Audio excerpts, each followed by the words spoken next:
500 in your bank account, you've got or 6,000 rather in yours. So this is a good example. We'll do it both ways. So in your savings account, you've saved over that first year while you've been running 1,200, and on this side we've saved 6,000.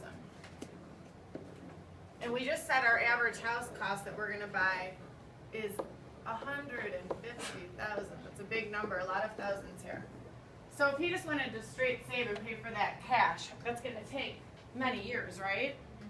If you want to buy a house cash, and that's the reason most people don't do that. Most people go to the bank, like you said, and they get a loan, and then the bank or the lender, as it's called, will say, okay, if you want to buy this house, now I'm going to switch from my role. Instead of the landlord, I'm going to be the bank, and I'm going to say, if you want to buy this house for 150,000, I've got 150,000 I could loan you, but I'm going to want you to give me something down to show that you're serious about this, and what's called a down payment of the house. And we're going to look at the types of down payments it would require for this house. And also, when I'm the bank and I say I'm going to give you this kind of money to buy this house so you can move in now, I'm going to make you sign and give me what's called a mortgage. So you said that borrow the money from the bank and you take out what's called a mortgage from the bank. And so in a $150,000 home, we have to make several decisions when buying a house.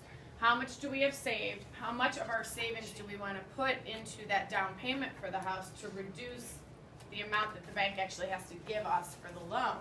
And then, how long do you think the bank's, if I'm the bank, how long am I going to give you to pay me back on this? It's a long time.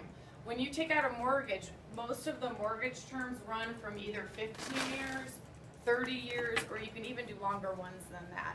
So I'm recognizing as the bank, this is a huge sum of money that you're borrowing from me to buy this house, and I'm going to give you a long time to pay it back. But each month, I'm going to make you pay me back a payment called a mortgage payment.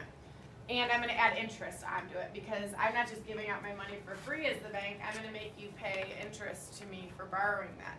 And what I want to show you now is the impact of this savings that you made up here and the down payment you put on the house. Because the greater the down payment you put on the house, the less it's going to cost you over that long mortgage period, if it's 30 years, which is the most common, because you put down more, so that means you have to borrow less from the bank, okay? So we're going to run two different scenarios on our $150,000 house, and I know this is a lot of